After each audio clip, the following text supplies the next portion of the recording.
Film, go. Yeah, we're ready. Whoa, hey. Folks, hello, and welcome to Dungeons, Dragons, and Discourse, otherwise known as the Triple D. That's us.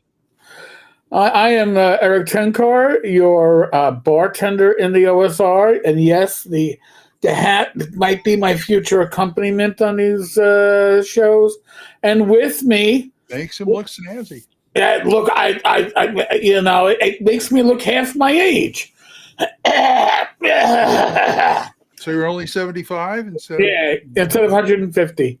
Yeah. I'm call me Methuselah. And with me, as always, twice a month, but you also got a little Glen earlier in the week. That sounds interesting. Yeah. Old man Grognard, Glenn Hallstrom. Jingle, folks. Glenn is partaking. I only have iced tea in here at the moment, but I'll be taking in some wine. Tonight, last show, I'm doing rum and coke. Whoa. Listen up a bit. Well, look, I'm the only OSR or gaming guy on the internet, YouTube or podcast or whatever, that is controversy free. Glenn, how do you do it, man? And I thought I'd maybe become controversy. Well, I got to get my share, and I'm ruining my perfect record. Oh, well, should I give a shout out to my latest controversiers? Why not, folks? Tonight I released the Kraken. This is the Kraken. Now certain people can complain that I am doing this inebriated, which I'm not yet. I just started, but he's working at it for you. The sacrifice. So here, something to hold against me, which hasn't happened before, despite certain people saying it did. But that's water under the bridge. So the sacrifices Glenn makes for you all, you better remember it. I screw the other guy and pass the savings on to you. Whoa, ho, ho. That is a Christmas special. Vanishing Tower, Flint, Ultra American, TTRPG, or Rory Theatus. Thank you and welcome. Now, who are we mentioning? The controversy people? Well, apparently, so last night on the live stream that I did with Tom Veralt, we had Wenger on. Oh, really? Yes. And apparently having V on upset my secret squirrel, my right wing hate gang. So I'd like to give a shout out to the Red Room. You're very welcome for whatever it is. Apparently, me and folks like me are the reason why they aren't as successful as they should be. I never mentioned them until today. I think they were mentioned yesterday in passing as just somebody else that drive-through has essentially screwed.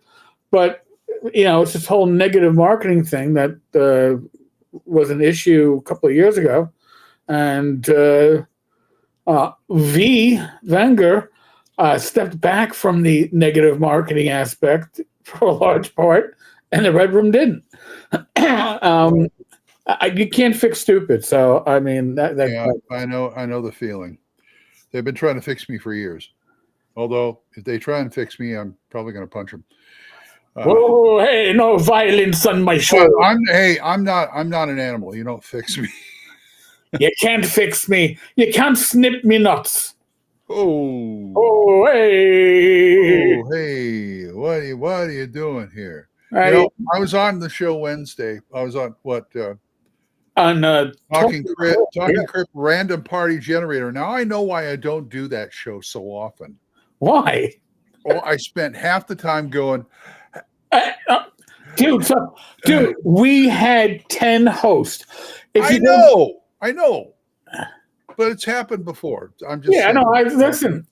I mean, I was on the Thursday show and it happened too, and it's like it's me, you know. No, it's not you. It's not you. It's and I don't think I am the fucking owner of this channel, and there are times I'm just like, I know. I saw you up there just going like that. You know, I've got some interesting thoughts. They ain't going to be coming out today. Also, I don't think I really contributed anything. So, well, you did, Glenn. And listen, that's a tradition, by the way.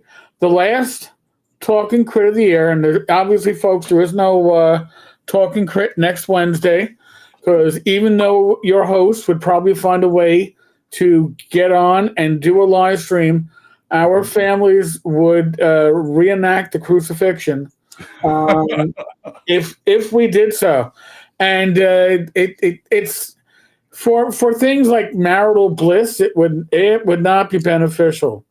So I was gonna show some movies I got recently Wednesday, but I couldn't because I had to stand up to get it, and I wasn't wearing any pants. So. Folks, now listen. This is also the last Triple D podcast of 2024. Thor camera. Oh my God! Hi, Thorky. So your next one is going to be in 2025. So we are going to pull back. We're going to pull back the curtain a little bit. So the toid. It's going to be on the turd. They ain't going to be a toid. It's going to be on the toid. I go visit you. It rubs off. So, you know. You know, it is what it is. Mm-hmm. But so little peek behind the Christmas curtain. And by the way, I like our Christmas decorations that are up on the screen behind us. It makes us feel very festive.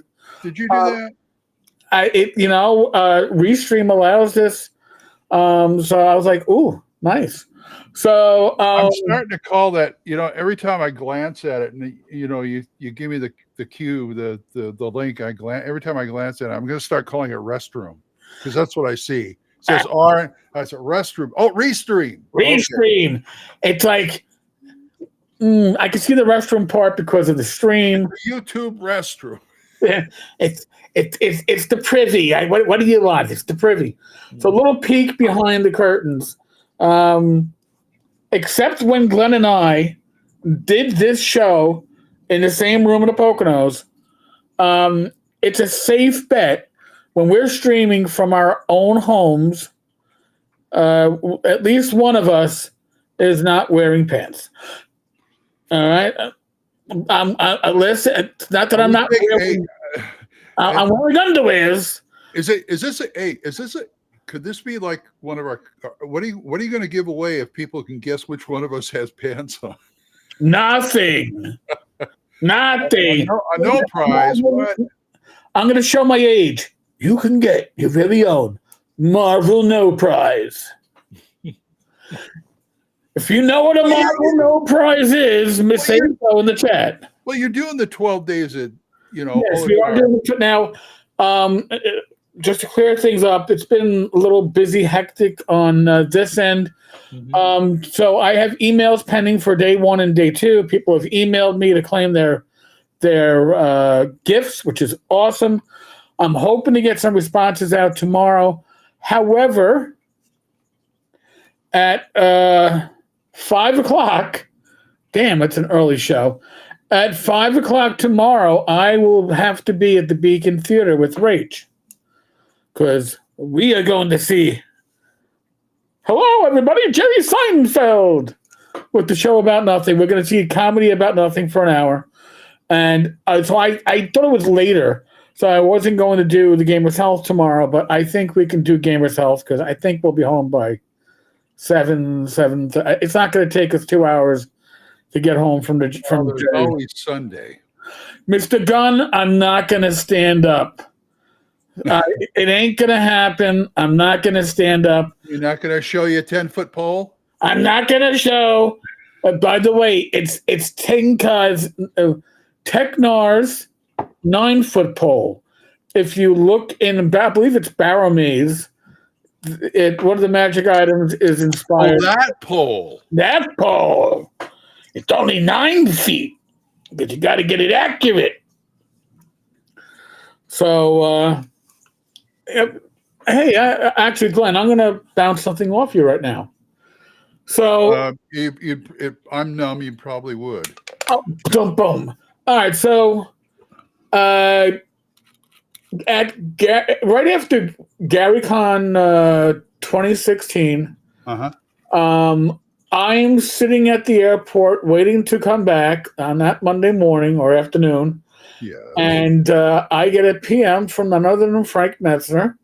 Frank and I are not on talking terms these days, but I thought you got over that. Oh, I don't know if Frank has. But I give credit where credit is due. Frank gave some very good advice because the tavern on Facebook, the Tenkar's Tavern community, was having a lot of shit shows going on at the time. Ooh, and he said, listen, gamers need a neutral ground. And he suggested we subtitle it A Neutral Ground, which I did. And I taught people to leave their politics at the door, which for 99.94% ivory soap, they do. However, but you can't hold it against Dyson. Yeah, well, he's not a member of the group anymore, but see, you can't hold of it. You can't hold it against him. Yeah. But I am thinking neutral ground isn't what I should be stressing. I should be stressing a common ground. Because we got to find the commonalities. And it was occurring to me, actually, folks, the magical thinking often happens on the shitter.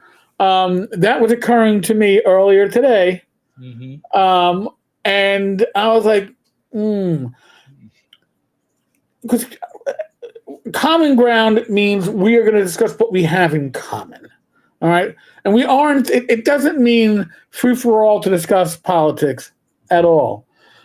But it should stress the community part, the commonality part. That's why I like podcasts and live streams that are focused on a hobby, because it's automatic common ground, which is really nice. Rory wants to know if my hat is Donegal tweed. Okay, hold on a second here. I used to wear an Irish Walker myself. All right, so my hat is handcrafted. I should get another one of those. By Hannah Hats of Donegal Limited, Donegal Town, Ireland. So yes, it is Donegal. Now, quick side note.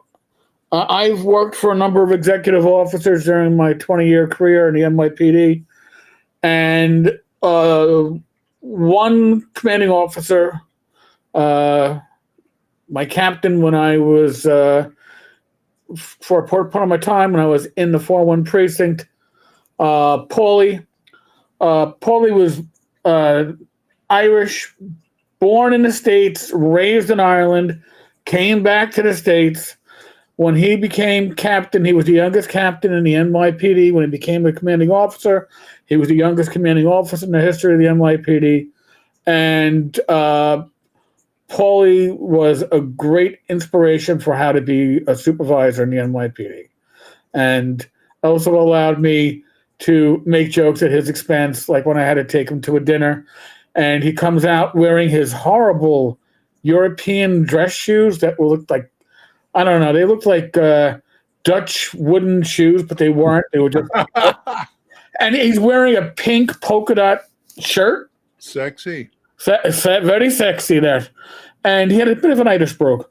And the desk sergeant, I was only a cop. The desk sergeant's like, Eric, you're taking the CO to the promotion dinner? I'm like, yeah. He goes, you know he's dressed like half a fag. Folks, this is the late 90s, just so you know. I was like, Sarge, I got it. So when he comes out of his office, we're in front of the desk. He's like, Dad, you got the card ready? We got limited time to get there. I'm like, Cap, just so you know, just because you're dressed like that and technically on your date doesn't mean I'm going to put out. And everybody by the desk lost it. He's like, lad, You motherfucker. I'd pay you at least 20 in cash if I wanted you to put out. So great sense of humor on him. I love Paulie. So, man, you are a cheap date. I am a cheap date. Yes, they were pointed, but they weren't black. They were brown. They were brown like alligator shit, like dark. And it had they were pointed but flat at the end. Like they came too long, and then they. Yeah, I don't know what the style was back in Ireland in like 99, 2000, but I've seen those before. Yeah. Let me tell. Oh, here's a question. Totally unrelated, but it's a role-playing question. Now, I know from what little I've seen of you GMing, okay? Yeah. That you don't. I know you don't do voices or things. Wait, Glenn. I don't do voices as well as you. Okay. No, but I'm saying you don't do them at all. Oh well, I'll slip into voices. I can't. Okay. My bad. Blame my mother. My mother's gotten me into trouble for using the damn voices left and right. All right. Well, but I'm not. I'm not the skilled voice technician that you are. Hey, Bad Mike. But my question to you is, what's the hardest character NPC voice you ever had to do? Ooh, that's a good one. All right, so you have the certain accents that you kind of fall into. So it's usually the Irish is. I don't do a good Scottish, so my dwarves all become Irish. All right.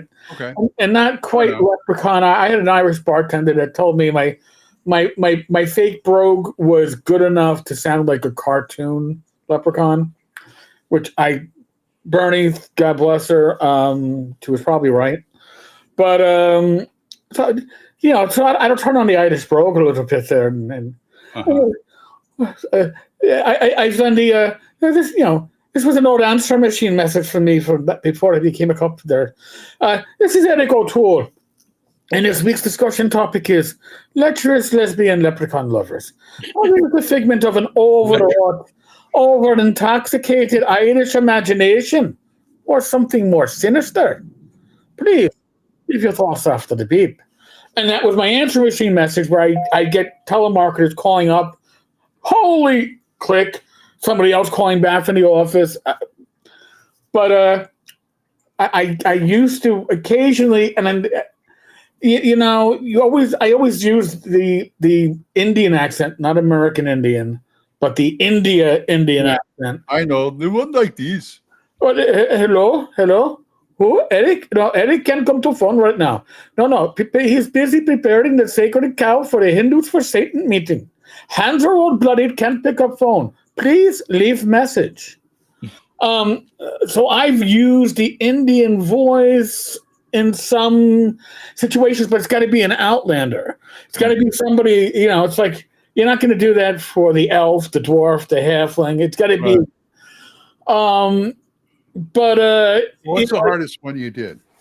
If it was hard, I probably didn't do it. I'll be honest with you. Well, some are hard, but I still make a stab at it.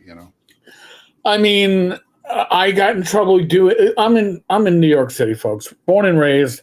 Yeah. Great place for voices. Amazing place for voices. And you pick them up and you hear it and you're like, what? It's just like regional New York City accents and dialects. See, and I was from California. I got most of my voices off television.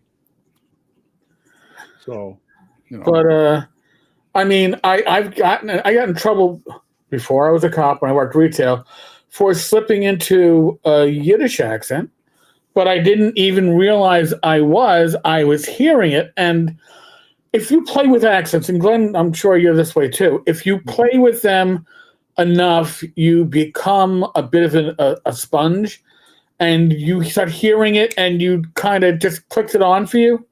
Oh, I'm SpongeBob. Yeah. Long time ago that started. Yeah. And playing with accents when you're in your 20s can be kind of like, I don't know if it's sexy, but being funny is appealing to the opposite sex, and I used to do accents. And I've heard.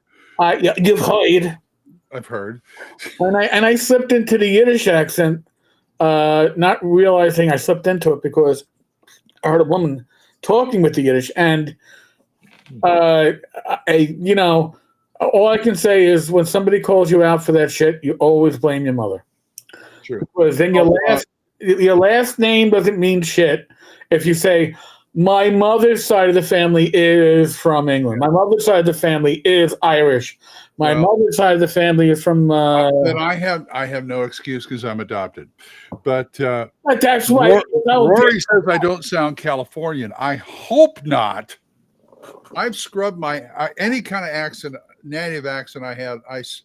If I did have it, I scrubbed it a long time ago. I never had one, and I don't blame him because I've had people say to me, including a wife and a girlfriend, say to me, I thought you were from New York.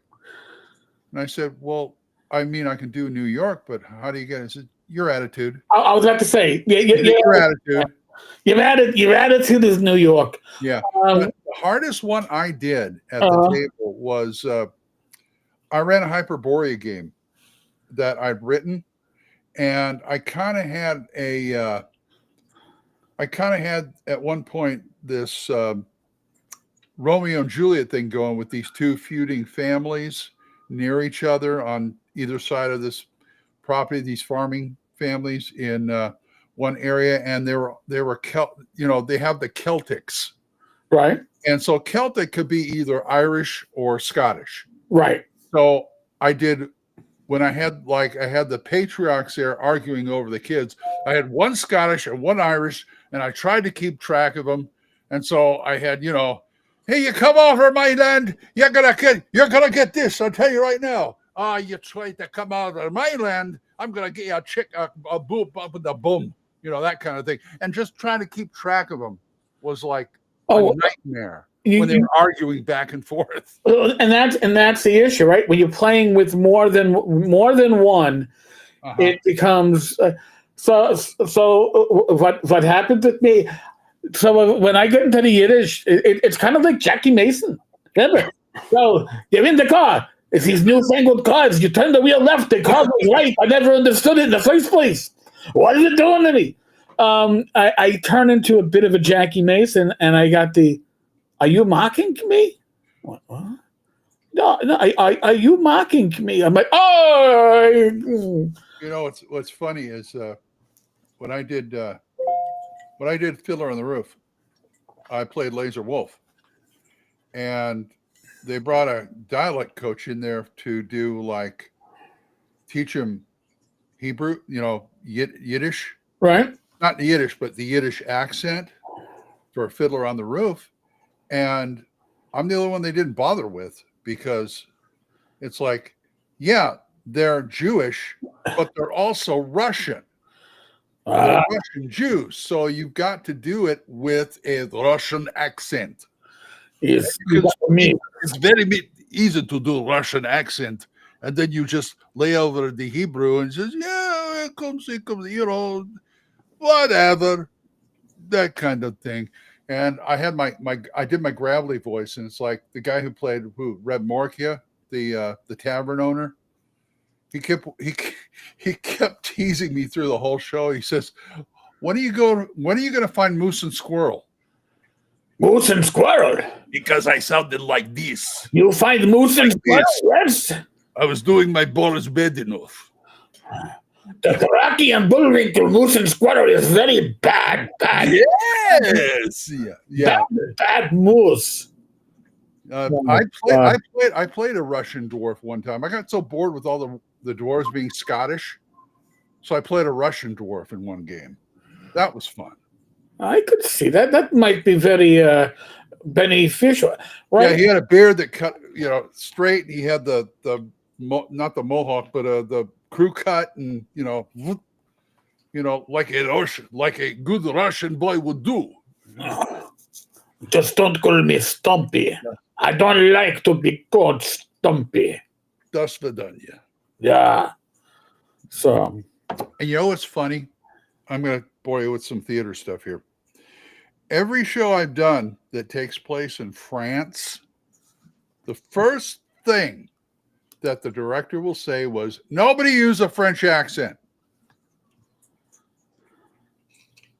And I kept going, why? I can do the nice French accent. It's okay. Because you all sound, they're all afraid you're going to sound like Pepe Le Pew. Well, that's why.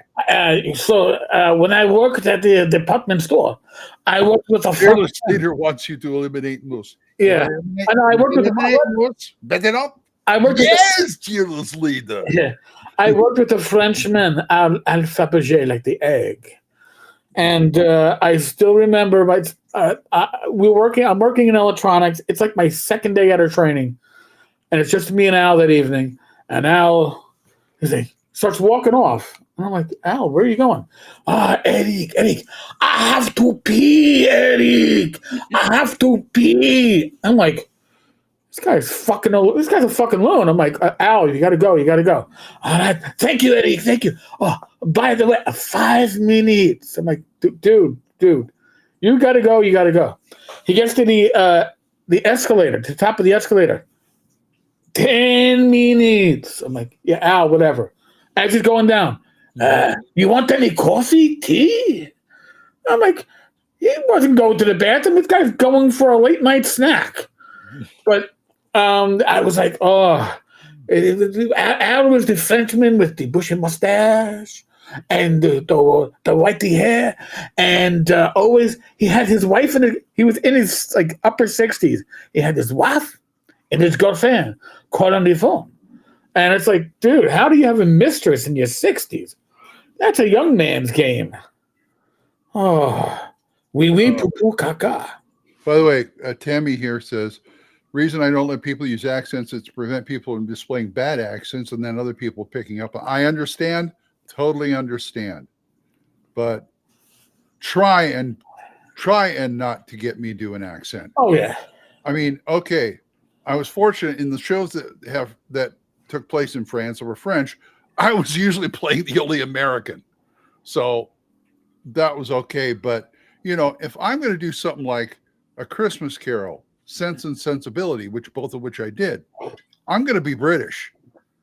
I can't help it. I'm sorry. I can't, I'm going to be British. I can't help it. So it's a fool's errand. Let me just say. Anyway, yeah, there are bad. God help me, I've heard bad accents. Oh God! And usually not on stage, but at the table. Oh yeah. Yeah. Here, I'm not going to identify the person in my current gaming group that does really bad accents, but they are in my current gaming group, so that does limit the amount of choices. But I mean, remember you telling me about you were a sponge.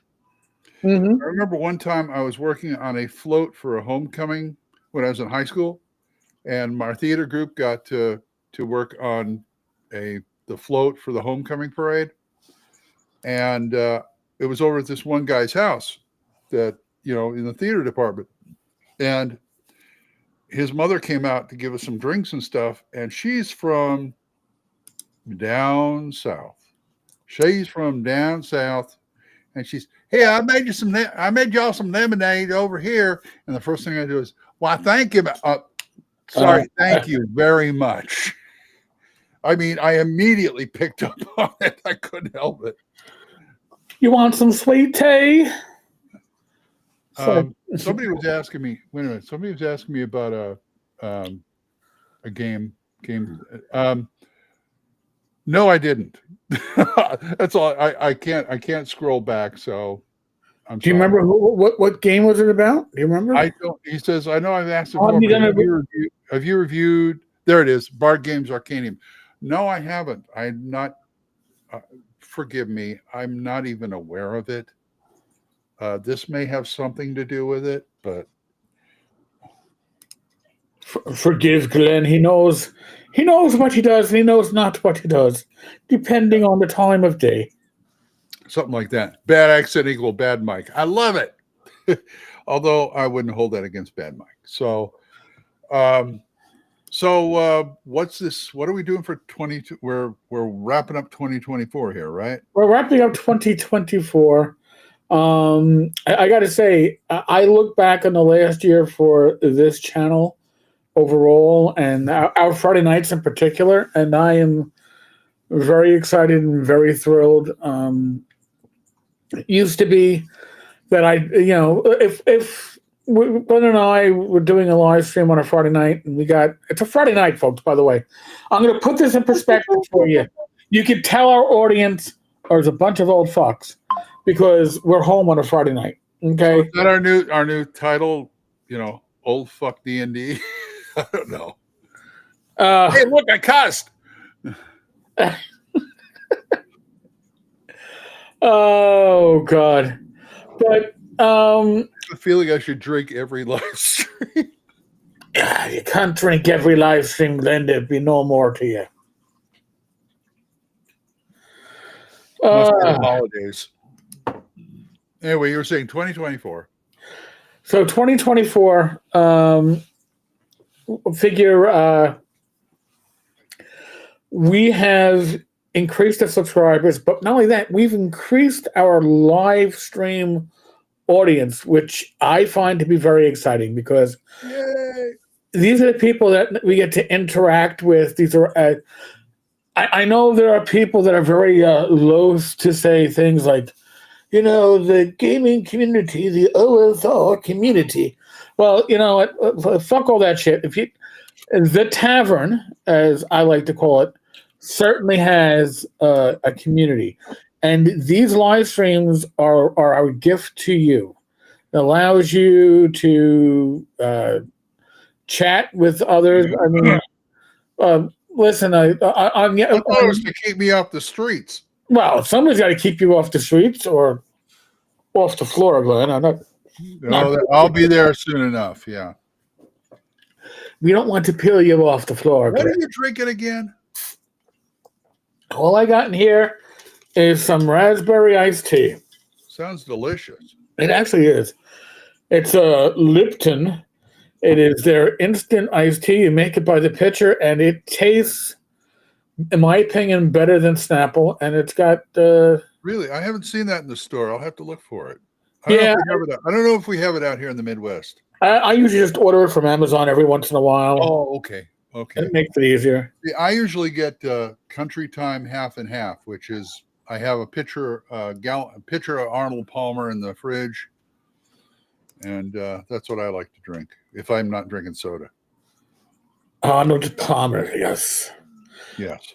Okay, let me answer the question I didn't get to answer Wednesday night, which is about how WotC screwed the pooch on 50th anniversary of D&D.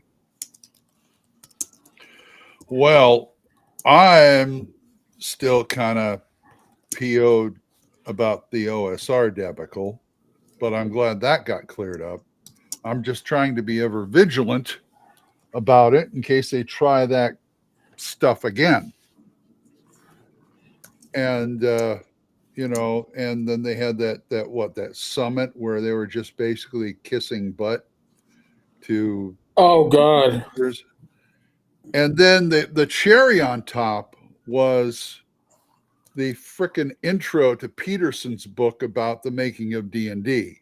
That was the cherry on top, how they screwed the pooch. Yeah, and it wasn't even Peterson that wrote it, listen, I know there are people that are like pissed off at Peterson about this. No, he had nothing to do with it. Excuse me. Yeah. But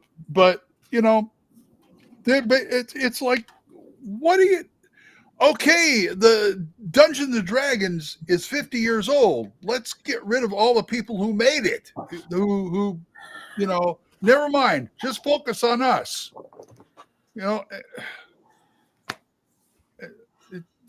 Why are they even in business? I mean, I'm at the point where, please, Elon, yes, buy them. Please take D&D and do something with it, something good. Oh, that ought to generate some controversy, huh? It certainly. And by the way, I have a question I have to answer. Are you a pint man or a wine man? I'd say pint. I was a pint man until my local Irish pub closed. But I was already gradually switching over to red wine, which does my heart a lot better, does my blood sugar a lot better. But a harp used to be my go-to on draft. Guinness is a fucking meal, and I don't drink to have a meal. I'm sorry. I would say I'm a pint man as long as I can make it into a Boilermaker. Oh, okay. You know, like when I drink beer, I'm either in it for the taste or I'm in it because I've got 4 hours to kill at the bar as we're watching a sports event. And then I'm like, all right, I'm in for the light beer and many trips to the bathroom. I just did a shot of straight rum. Now I know why I mix it. All right, Glenn, don't make me cut you off. You gonna 86 me? You gonna really 86 me? Not 86, you lad. I'm just gonna be like, pace yourself, motherfucker. Pace yourself. I know. I'm supposed to be drinking water between drinks, but hey, I'm at home. Who cares? But anyway, but that's my answer about them screwing the pooch on the 50th. Oh, listen, Peterson's 50th anniversary book. I heard it was pretty good. It's not that I would actually take a razor to a book and cut out pages. Tempting, but not going to do it. But if you don't read the introduction, and a lot of times most people don't read the introduction, you'd be like, damn, this is an excellent history book. And I was a history major. So I love the history of my hobby. Yeah. Gaming, D&D, the origin of all this stuff, Designers and Dragons. Yeah. Oh, my God.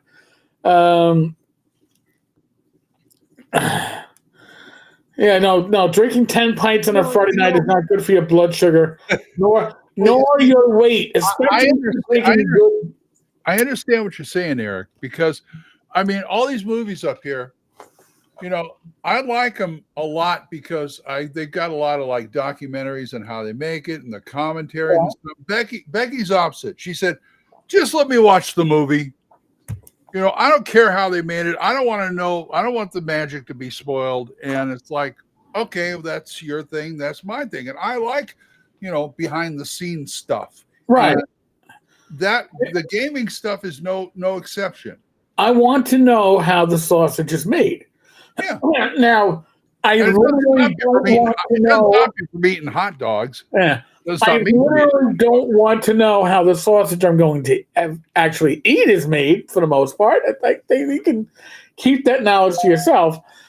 But when it comes to the history of gaming, the history of certain games, events that, listen, we are blessed with the internet. Mm-hmm. Once the internet hit, there were no more secrets in gaming. Right. I mean, literally, assholes exposed. Bless you. Political. Why do I get the image of the backside of a dragon? You better watch what you request. And yes, James, I did know that. Yes, Sean Connery is in an RBO Gill. I have yet to get that movie. I have yet to see that movie. That's hard to find. To me, that's so hard. I want to find a Blu-ray of it. Anyway, go on. You were saying. The internet. When Gary left TSR back in the day, none of us knew what was happening. Hell no. We didn't. What was your news source going to be? Dragon Magazine? Like they were going to tell you? Dragon Magazine, that's about it. Space Gamer. I mean, before the worldwide, that's what it is the World Wide Web. Before that, there was message boards. Remember the news? Oh yeah. That's all we had. You know, I was on a couple of the old message boards and stuff, and that's all we got. It's like, hold it, let me log in, download my latest message board updates, log off, because you're calling Fordham, and Fordham only has one connection at one time. Yeah. And it's like, With 64, was it 64 baud? I had a 24 baud or something like that. My Commodore 64 had a 300 baud modem. Boy. I never bothered using it. I was gifted it, and I'm like, what am I supposed to do with this? So we are blessed with a plethora, I love that word, a plethora of knowledge about our hobby that we did not have back in the day. And it is really, really a great leap. I mean, where we are now. I remember having a Mac Plus and being on the 300, 600, 1200 baud modem. Like I said, now message boards, as opposed to message boards on the internet, these were like, you know, you hear the boom, you're on type of message boards where you have this one and this one and this one. You just sign up there and it's just all text. If you're lucky, there's ASCII pictures. Oh my God, yes. Yeah. That's what I started on. It shows boobs. Yeah. In fact, I mean, no graphics, no nothing. In fact, I was not known as Old Man Grognard at that time. I wasn't even known by my other alias, Smokestack Jones. I was known as Basil Faulty. I even had, and they get, and the admin would give you little areas where you can make your own little like sub message boards on there. And I have my own on there called Faulty Towers. And we talk about gaming and whatever. Right.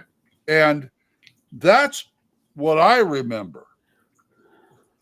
That's what I remember when I mean, okay, I'm fine. I'm old. Okay. Yeah. Well, I mean, you remember the old netbooks for D&D? Yes. I used to have a whole, used to have a whole desk, you know, a whole hard drive full of them. Yeah. I mean, this is when TSR meant they sue regularly. Yes. Yeah. Tough shit readers, you know. Yeah.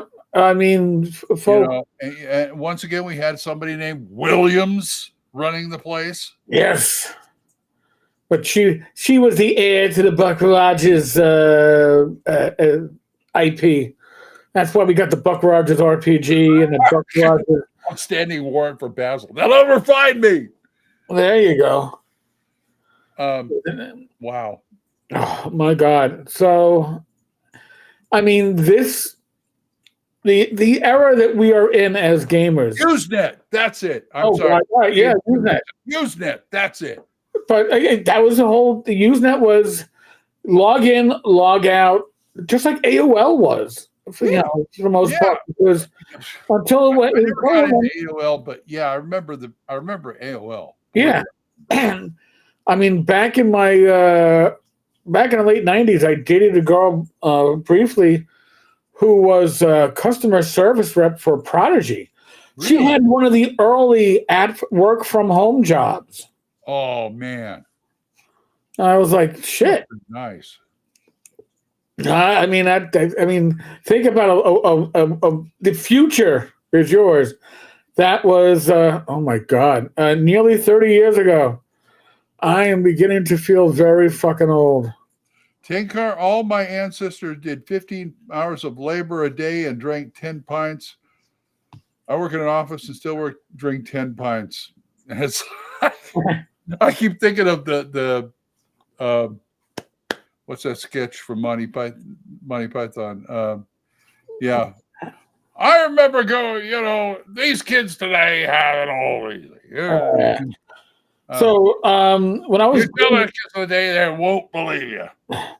When I was dating my wife, so this goes back to 15 years ago. We would hang out a lot in Yonkers. Yonkers had a very nice Irish area around McLean Avenue, and we would hit different bars because she had lived in that area for a number of years, and my wife's an American Irish woman, and was able to. I drank a lot more back then, and she could keep pace. So we were at an Irish bar on McLean Avenue, and don't take any offense, but a couple of donkeys, and I call them donkeys because they were young bucks in their 20s, very Irish, very much a brogue, and very drunk. And a fight broke out. Ooh. With glasses breaking. But if you know Irish fights at a bar, they're beating the shit out of each other, and then they are hugging and kissing at the end. Drunken Irish dad, yes. You know, and this is happening, and I'm looking at this now. I'm on the job. Right. I'm already thinking, shit, we're going to have to make our way out of here. I don't want to be a witness if anything gets called in, and I don't want to stop anything and get involved in anything. So I'm talking with Rach, and we're figuring out our way to leave. And then one of the drunkards come up to me and go, "Oi!" Because I didn't know what they were fighting over. Apparently, they were fighting over counties. Oh. "Oi! What county you from?" And I'm like, "All right, well, this is one of those times where humor either works or doesn't, and if it doesn't, I'm gonna be getting my ass kicked because I'm outnumbered, but it better work." So I'm from County Queens. He looks at me, he looks at his friends, he goes, "Oi, where the fuck is County Queens?" It's between counties Nassau and County Kings. Because Queens County, Borough of Queens in New York City. I knew what they were talking. I don't have an Irish county to go back to. I'm a Germanic mutt. And he looked at me, and I was like, "Oh shit, here it comes." And he goes, and he just starts bursting out laughing. "Oi, that's some fucking shit. You can't start County Queens," the motherfucker says. The motherfucker. "Oh, that's the best one." And I was like, "All right, let's pay our tab and let's get going, because it's not going to get better than the pass that we just got." James, you're right. The Quiet Man, a great Irish movie done by those great Irishmen, John Wayne and John Ford, with a bunch of Irish people in there that I really like. I mean, if there was a stage version of it, I'd love to do it. I hear they actually made a musical of The Quiet Man called, way back when, and it didn't do very well. It's called Donnybrook. And I would have loved to do that show, even though it's a musical, because I would love to play Victor McLaughlin's part, Red Will Danaher. If you remember that one. No, I don't, but you're right. I'm an Irish. No, I'm a man of industry, and I welcome no man who paid £1,000 for a land only worth 800. Well, of course, I looked better 100 pounds ago doing it, because I was a big mother. He was a big motherfucker. Big mofo.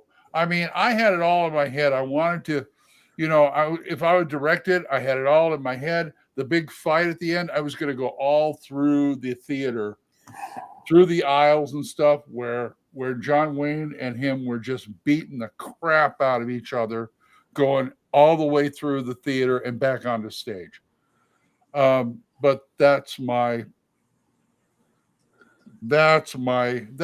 dream. And it's not going to happen. But that's okay, because even though I'm not Irish, I feel it sometimes. I certainly celebrate during St. Patrick's Day, let me tell you that. Oh, well, that's what I wanted to always. Thank you, Flint. I appreciate it. When I was on patrol in the South Bronx, when I was a cop and I was younger and not as wise as I got in my later years, I was dying to get over to the radio because we had in our neighboring precinct, we had a cop with a very thick Irish brogue in the 4-3. And he'd get on, he'd have to get translated once in a while by another sector car that understood what he said to Central. Central, why can I drop a 98? And like, what? Yeah. Central, he said, mark his job, 98, show him out at the house in regards. Well, I'll tell you, one of the hardest accent that I've ever encountered was Welsh. It's Scottish, even more unintelligible. No. David Thompson, his native dialect of Geordie is worse than both. Really? I mean, no way I could ever. I've heard him speak Geordie on our Thursday night hangouts on the Discord, and my God, it is. I feel like we're going back to the picks. I mean, it really.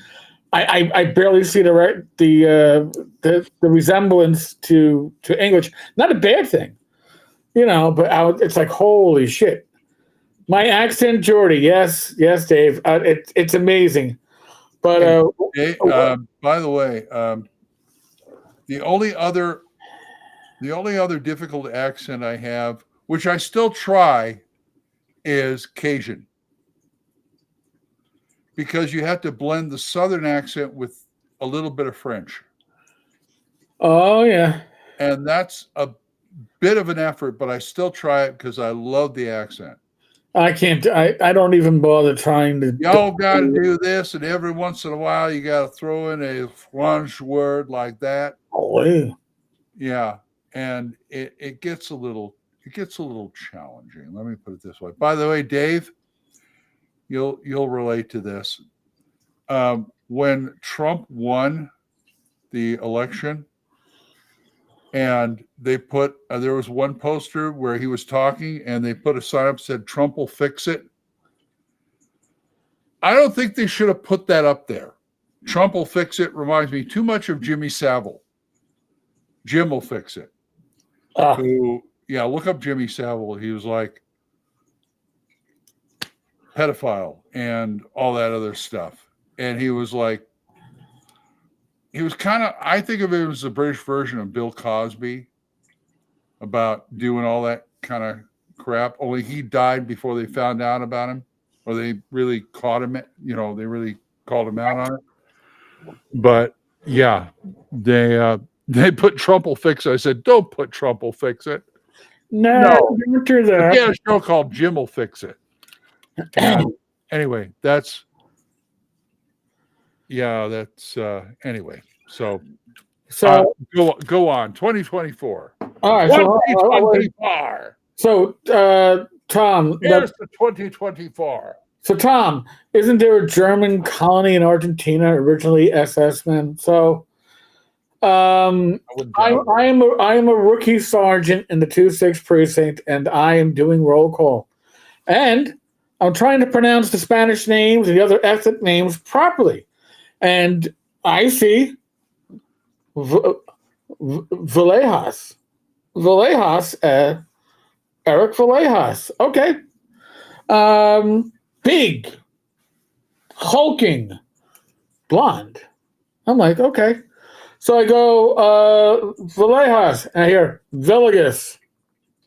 And I went, when I'm looking at it, he goes, yeah. I goes, I'm from Argentina, but I'm German. I'm like, no more needs to be said. No more needs to be said, sir. Thank you very much. Good cop. But I was like, okay, not gonna question too much. But I mean, 2024. Let's unpack some more 2024 here. We had Shadow Dark come out in this year. Shadow Dark good stuff started, I guess, in 2023. I'm not sure what the books came. No, the books came out. They shipped at the end of 2023, and the only reason why I remember that is I was giving one away for OSR Christmas, and nobody claimed it. And so I still have an extra copy. Wow.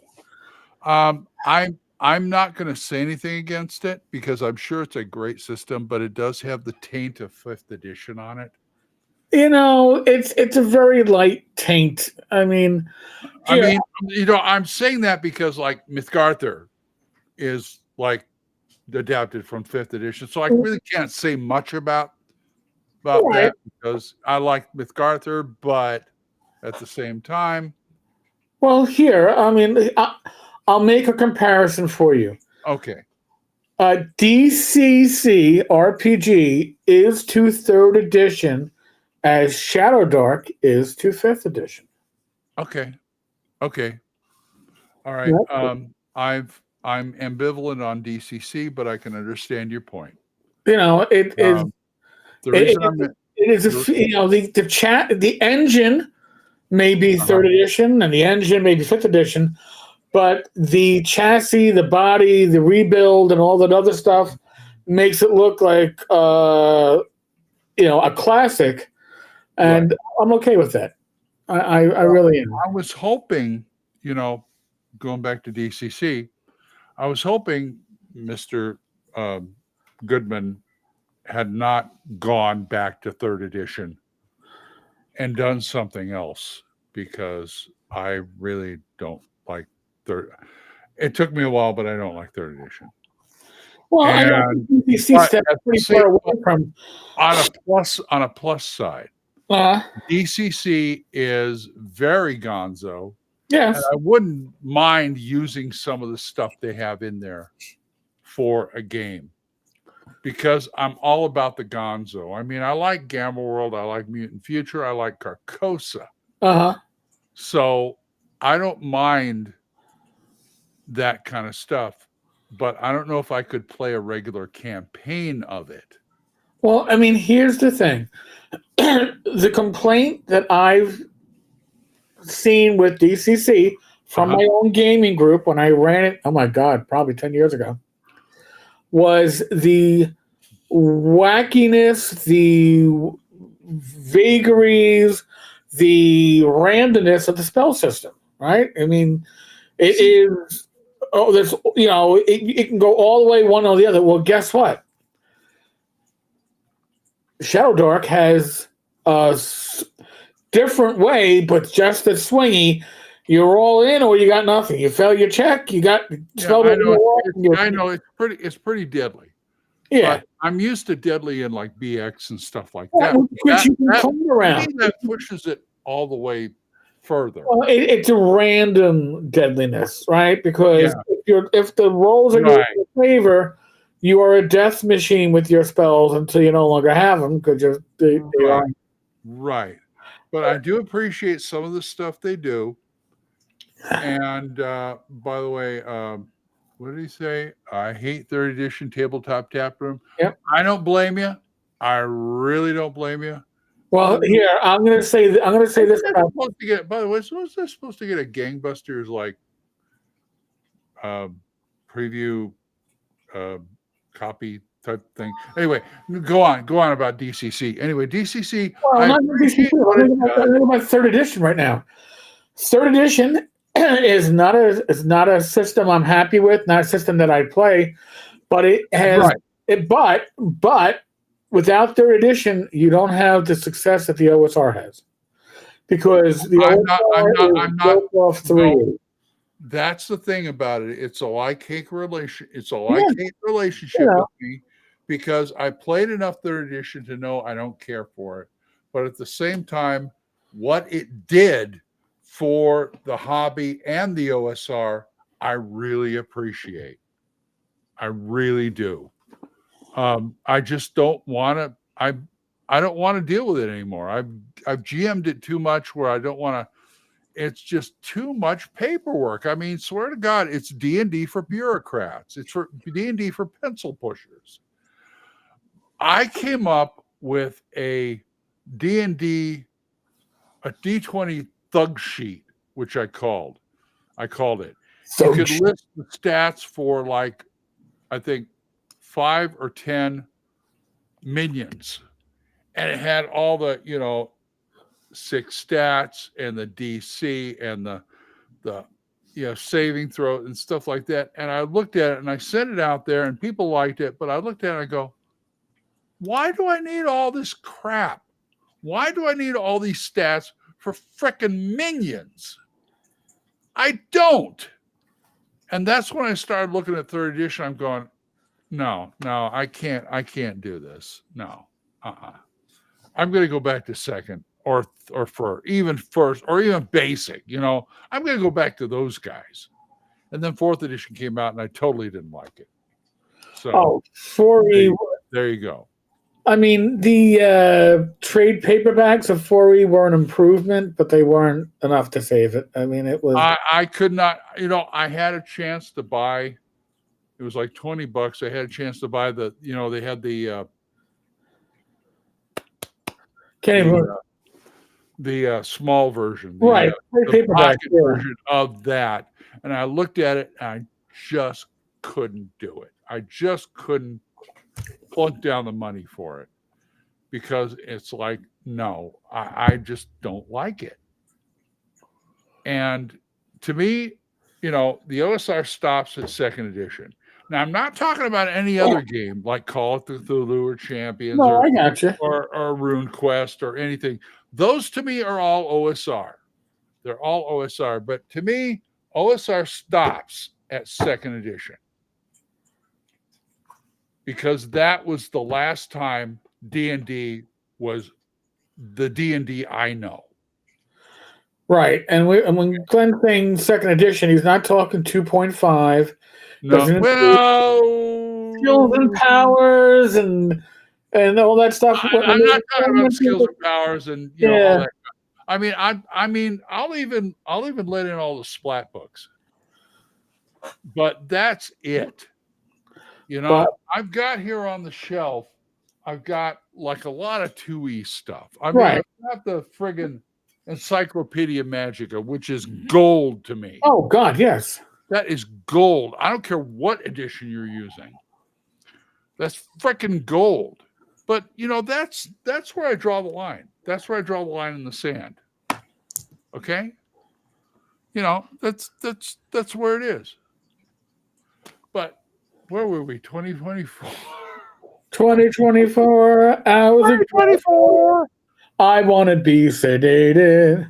Nothing to do, nowhere to go. I'm just about sedated. The splat books were the peak, and they were also the fall. I will say, I mean, the first ones were pretty good. Well, the first ones were play tested. Yeah, exactly. Did I tell you about that? The time I went to at North Texas, they had Steve Winter and Doc Cross. Steve Winter and who else wrote that? Well, I think Steve was like the project lead on that stuff, but yeah. But they had a. I remember they had a seminar. A seminar. Thank you. About that, and he talked me and Vince Florio. Bad Mike came up and said, "Can you guys come in here and ask them some questions?" Because they didn't think they were getting enough people in there. I said, "Okay." And I remember one of the questions I asked him was, "Did you guys play test all the splat books?" Nope. And Steve said, "At first, yes. The first few, yes, but we had to crank them out. And so we came up with stuff. We did not play test, and it went out. So, yeah. Okay. Got it." So Blade Singer. Yeah, but how many people bring out your Blade Singer? How many people wanted to play those? Everybody wants to play a Blade.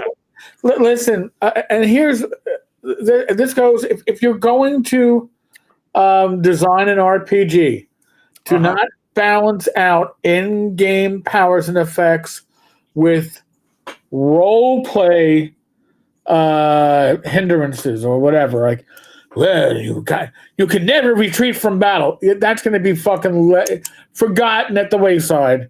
When so when they balance Cavaliers with that, and they balance, I really can't blame them, because how many NPC classes were in Dragon? Right. Where they said, well, we haven't play tested this, so it's NPC only, which I find totally unfair. If you're going to put a class in there, somebody's going to want to use it. Some player is going to want to play it. So there was a precedent for that. So I can totally understand that. Kits, I don't know. I can take them or leave them. Listen, my favorite part of 2E was having a playable bard class. I liked the class from issue 56 of Dragon Magazine, which is also in Best of the Dragon Volume 3. But a playable bard class. I like to play characters that are jacks of all trades, master of none. You can fill this niche and that niche, and that to me is what I like to do. Which usually I tend to play a cleric or a priest these days, but that's besides the point. Here's a question. Fire away. The D&D movie, Honor Among Thieves. Yes. Did you not think that most of the characters in there were underpowered? Yeah, it depends on. The lead was a bard. Okay, the lead was a bard. But bards I've dealt with actually have some kind of combat. Yeah, no, he was comic relief, thief ability, or so. Yeah, but if you're gonna do D&D, okay, he could still be comic relief. I mean, he's the main guy. He's the protagonist. But I would have had him more, have him like some kind of thieving skills. You know what I'm saying? I know what you're saying, but they were trying to find a little bit of a niche for everybody to have their little protected corner of the universe. Whereas a real D&D player, you're trying to overlap, and we got the backup fighter. You got your bards in 5th edition did have thieving skills. You know what I'm saying? So I think they should have overlapped that a bit. I mean, I didn't mind all the stuff that they the druid being able to wild shape all this all over the place and all that. I didn't mind that because it's like, okay, that's a house rule. I always thought that this is D&D with house rules. Right. Okay. But I really thought that he should have been able to at least deal with a sword or something. You know what I'm saying? No, I got to use my instrument to hit people with because. Yeah, but I never saw a bard that didn't have at least a short sword. He was essentially a 0-level character in a lot of ways. I guess so. So I mean, that's my own. It's a minor gripe because I absolutely love that movie, but that is my minor gripe about the movie. That's all. Right. So, Glenn, on a scale of 1 to 10, Honor Amongst Thieves scores what in your eyes? 10. All right. I'd put it. I mean, okay, compared to the other 3 D&D movies, then it would be a 10. No, we're not doing Spinal Tap, rankings here. It would have been a massive success if, God help me, WotC hadn't done that frickin' OGL bullshit at that time. Bullshit. Yeah, that would have been a 10. It would have been a absolute hit. I personally put it at an 8. 8? An 8. Yeah, it's far better than most of the schluff they put out. And at an 8, I'm still glad I saw it in the theater. By the way, it's the first movie I saw in the theater after COVID, and it's the only movie I've seen in the theater after COVID. Same here. So I went with Gage. It was great. And the first D&D movie, I gotta say, I've never seen the other 2, but I gotta say, That's great for a laugh. Oh it's yeah, great for it's if you're doing it. I'm sorry that Riff Tracks never did the first D&D movie. I really wish they had, because it is so bad it's comical. It is really comical. Oh my god, it was so. Oh, I all just right. So Glenn, here, let me. I'm gonna throw this. 13th Warrior was definitely good. Don't get me wrong. I've never seen that. All right. So here, Glenn, Yeah. I got a question for you. All right. For 2025, and Bad Mike, if he's still in the house, Bad Mike, you'd be invited to We this should event. get him on here. Too late now. We're gonna call this before one of us puts our head down and takes a nap with that little sleeping bag. No, I'm having too much fun. But I am thinking we could do our own riff track, the three of us, be a non-monetized episode, which is fine.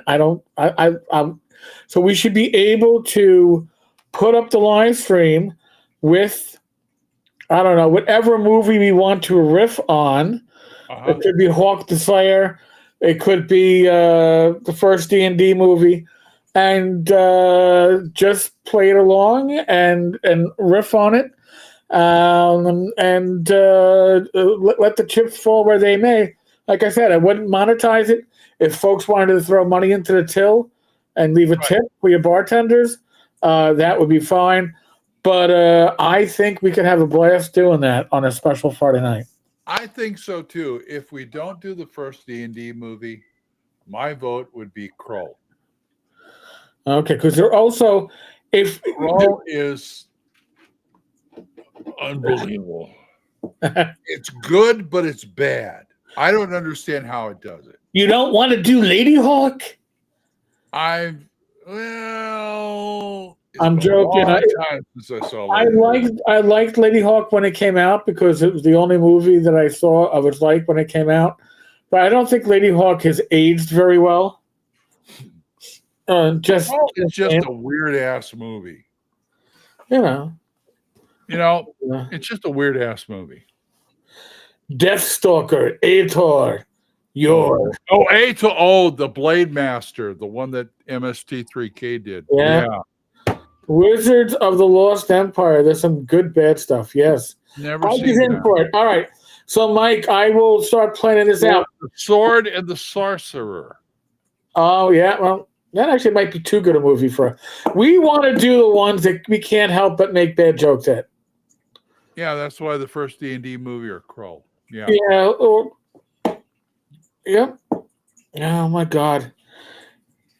I never saw Hawk the Slayer in full until about 15 years ago.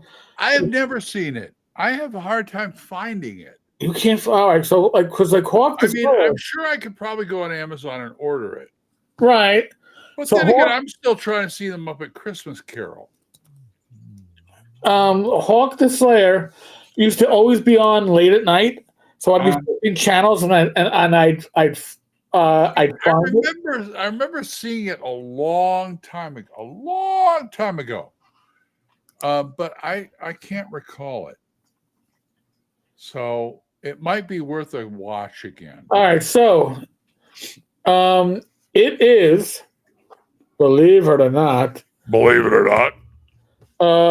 available on YouTube as a free movie. I believe it. So I'm going to put, for those that are watching at home, if you want to prep yourself. See, I don't know how to do that riff tracks type stuff where we can What? There was one time I got a riff track off of this one set website that does those things. And it was the first D&D movie. And all it was half the time, I think these guys were drunk.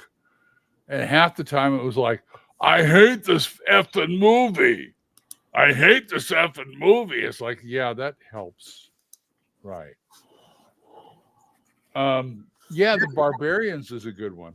The 10 Barbarians is even better one. That's it. I've got all these like mostly public domain films that we could riff. Oh, we could definitely do that. Because I've got one called Warriors, which is like 50 sword and sandal movies. And boy, those are like, worth riffing, stuff like the 10 Barbarians and things like that. I should go watch those and see if they're worth riffing. So this is actually the YouTube stream. I turned the volume off, but it's the story of heroic deeds and the bitter struggle for the triumph of good over evil, end of a wondrous sword wielded by a mighty hero, when the legion of darkness stalk the land. That's Cruella, right? No, this is Hawk the Slayer. Holy moly! Told you, it's on the YouTubes. I saw the guy who played Hawk the Slayer. I saw him in a Lovecraft film. He's very good. Can't remember his name. It was him and Chris Sarandon. And I saw the poster. The only thing I thought of was, why is he dressed like Han Solo? I don't know. It's a darn good question. I haven't seen Hawk the Slayer. I haven't really watched. I got to make Rach watch this, actually. Really? Oh, yeah. Listen, Jack Palance eats. Oh, God. Oh, my God. He eats the scenery. He is so fucking cool in his overacting. Oh, you want to see a bad movie with Jack Palance in it? Is Outlaw of Gore. Oh, damn. I forgot they made him. Is there more than one Gore movie? Yeah, as far as I know, there's only the one, Gore. And it was like MS-23 Gay did it, and it just, they rocked on it. It was so bad. Outlaw of Gore, yeah, it was terrible. I gotta give it props to Jack Palance. I mean, he kept his career alive for so long. Oh my God, he certainly did. I mean, he's one of those guys like John Carradine who would do anything if you paid him enough money. And people say they're a sellout, but I gotta admire actors like that. Being an actor myself, I gotta admire people like that because they did what they're gonna do. That was their career, and they kept it going, and God help them. You know what I'm saying?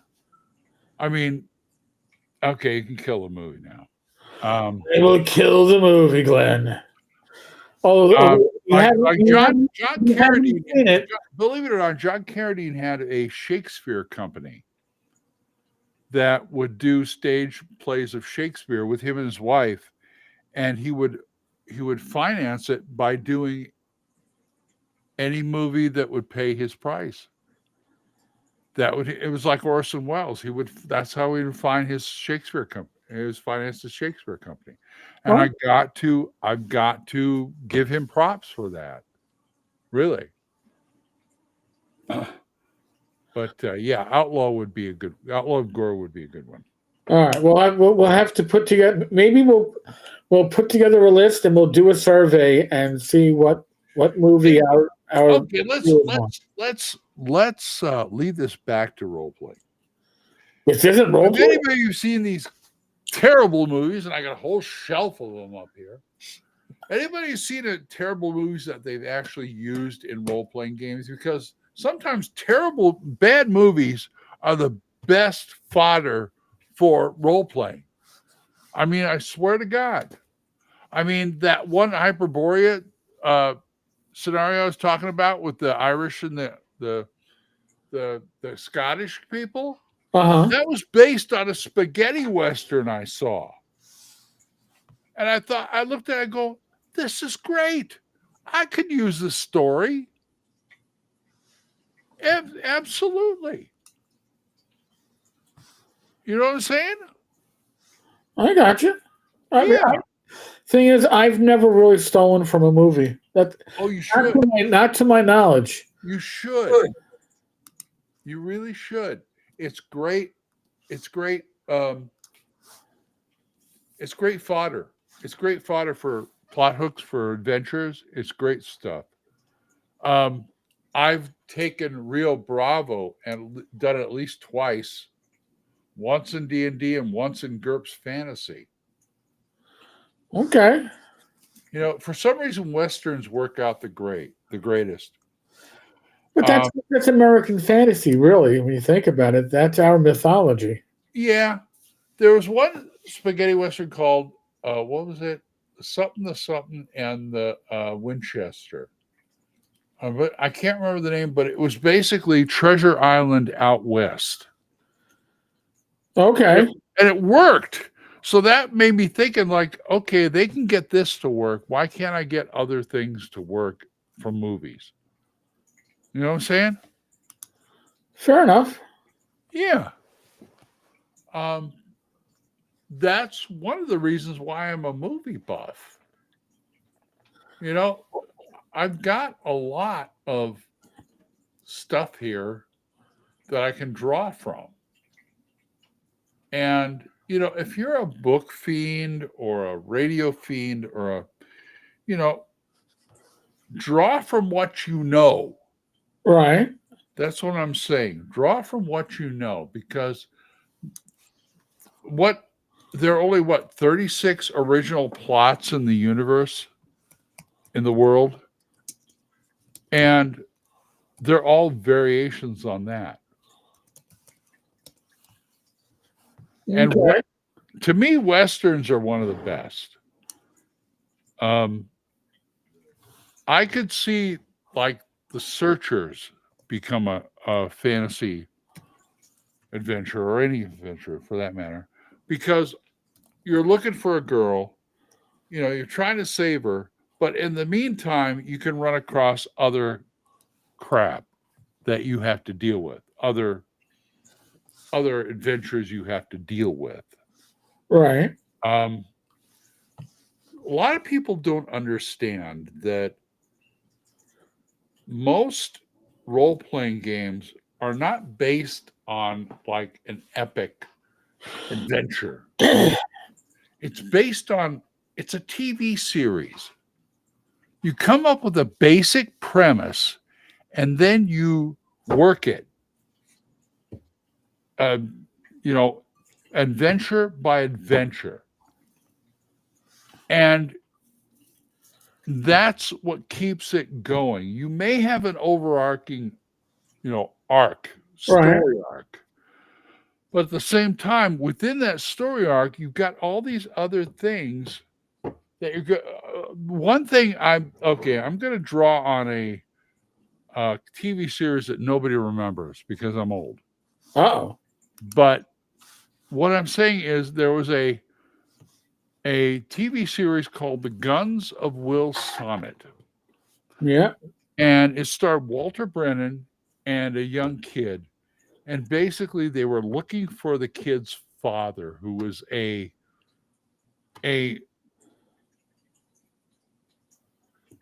was a marksman. He was a gunslinger extraordinaire.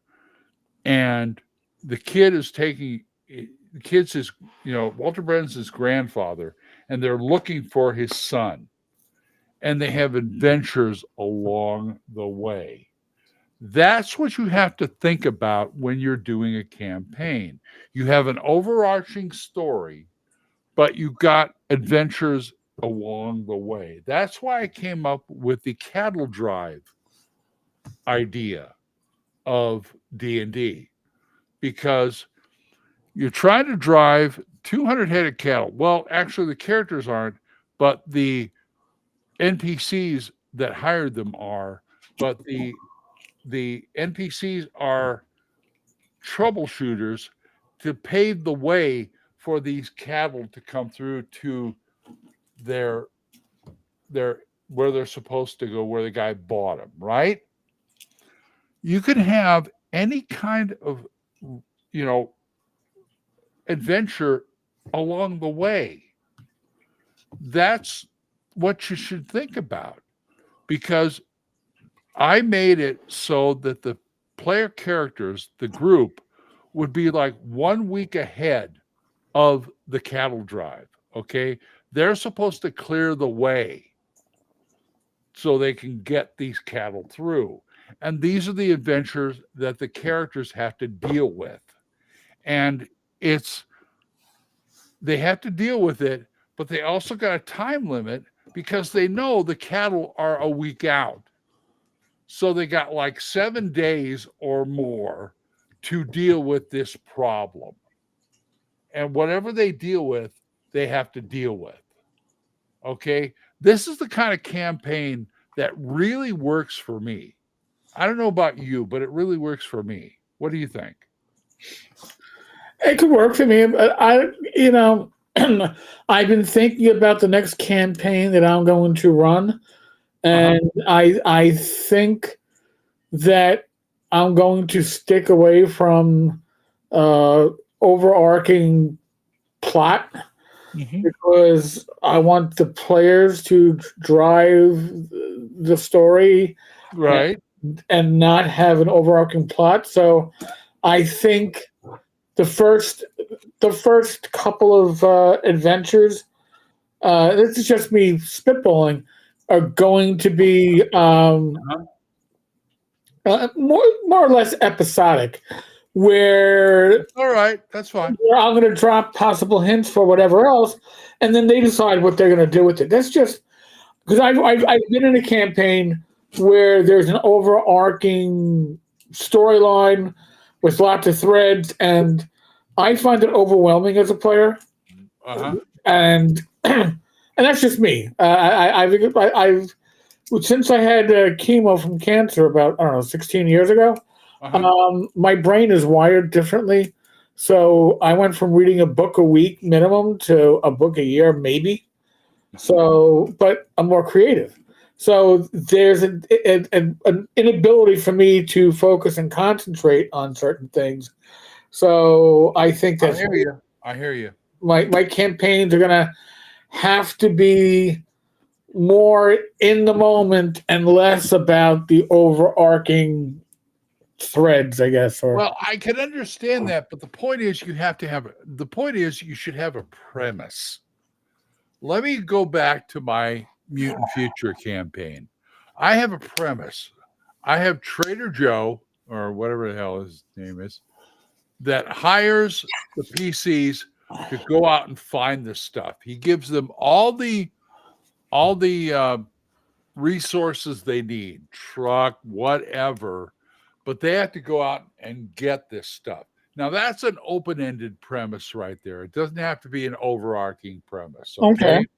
But that's the kind of thing I talk to. If you look at like Arthur Conan Doyle's Sherlock Holmes, that is a premise. They usually start at Baker Street. Okay. Somebody comes to Holmes saying, I need your help. Here's the story, blah, blah, blah, blah. And then they go from there. That's a premise. That's what as far as I'm concerned, campaign should have, where they have a premise where this is the thing that ties everything in, because you can go anywhere with it. Now, if I got Trader, whatever name is it with Trader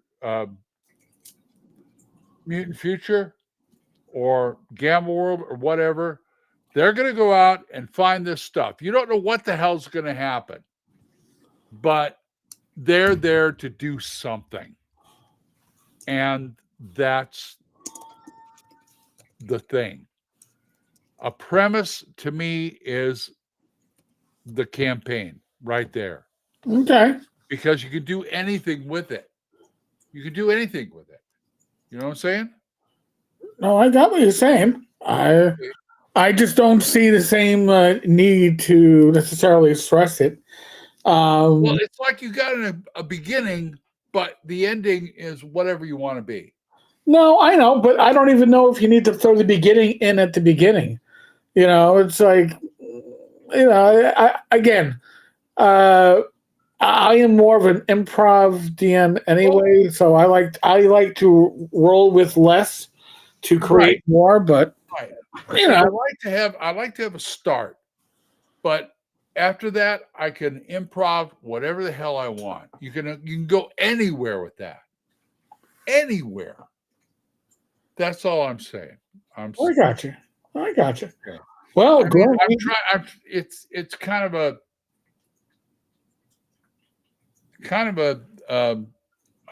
I'm agreeing with you, but at the same time, I'm trying to give you more. I got you. Okay.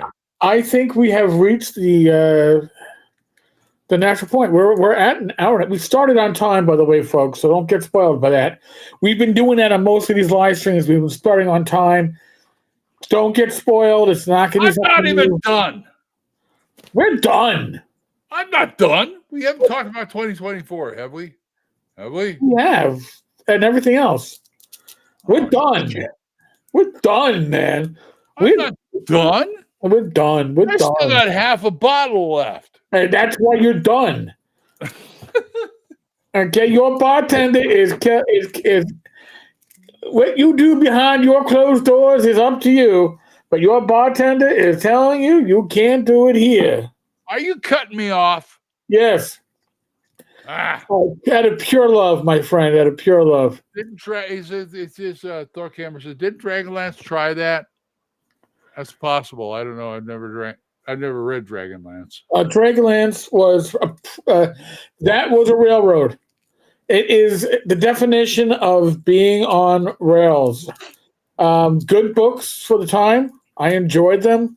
I bought one module and said, I can't run this for my group. Can't. Really? Really? Because it wasn't. You were meant to play the characters in the books, and you weren't allowed to die unless it was part of the story. I hear you. I mean, I love Marvel superheroes, the TSR face rip one, but the day the module included the Day of the Octopus, it's like it seemed like Thor came in and saved everybody's bacon at the end if somebody didn't screw up, and it's like, no Deus Ex Machina, thank you very much. But I understand Dragonlance is kind of good. Setting isn't bad, but the modules that went DL 1 to 15 or whatever the hell it was, no. Really? Yeah. So I've got hairs in my face. My hair's all crazy. I need a haircut. Folks, Glenn and I will next be back on the 3rd. Okay. Yes, the 3rd of January, 2025. Next week is the Random Party Generator. Last one of the year for that one. Next Talking Crit will be in a week and a half. No Talking Crit next week. I know. However, I got to talk with Rach. Gamer's Health may be on tomorrow because we're seeing Seinfeld from 5 to 6. So I should be able to get home by 7:30, 8 o'clock. Can I come on? You can come on, Glenn. We'll be happy. I mean, rum or not. You're always welcome, Glenn. You're always welcome. I don't know what our topic is going to be yet, but I'll know by tomorrow afternoon before we go. We'll see. I don't know. I may be out singing or something. I don't know. Well, if you're singing, I was ready to talk role playing, man. But anyway, Mike, you can always tell when it's Eric's time to pee. Listen, Glenn could tell you right before the stream. He's like, "We're coming on." I'm like, "Yeah, I'm taking my last minute pee." Don't worry. I was texting him from the bathroom to let him know. Yeah, but I got a motorman's friend strapped to my leg, so. All right, folks. Well, that is what we call TMI. Oh, bullshit. On that note, you can catch Glenn. When is the next? I'm in Radio Grognard 3 days a week. I send it out, and Thorkil's Hammer. Who knows? I think we're not going to do anything until after the holidays. So did my guest episode land yet? I need to listen. I think I'll have to ask Brian. I think it did. I'm really looking forward to that one. Yeah. All right. If it has landed, folks, I'll announce it. I'll text you. I'll announce it everywhere. Right. Even on that place called not the X, not the Twitter one, the Blue Sky. I'll even announce it on Blue Sky. Oh boy. Hold yeah, Flint. All right, fine. People can, you know, they can dox me or whatever the frick they do. I'm fine. I guess Jim Wampler has a point at this time. Wamp has a point. All right, I wasn't going to mention names, but there you go. So all right. Well, on that note, Wamp, you got a point. I love you guys. I do. Have a good 2024. Yes. See you on the other side. Oh, a quick reminder to everybody, including Glenn, New Year's Eve, we are going to do a live stream, Rach and I. Are you? I won't be here. I think I'll be at the Elks Club doing karaoke. Glenn, if you're not partying, you're invited to join us. We will be on for a couple of hours. How about New Year's Day? New Year's Day, we're going to have Talking Crit. I'm not sure if you have a special guest yet, but I'll let you know. I'll come on then. Okay. Folks, as always, be safe, be well. God bless. Roll those dice. Roll them well. Good night, folks. If you're only a Friday regular and you're not going to be back next week, have a good New Year. We'll see you in 2025.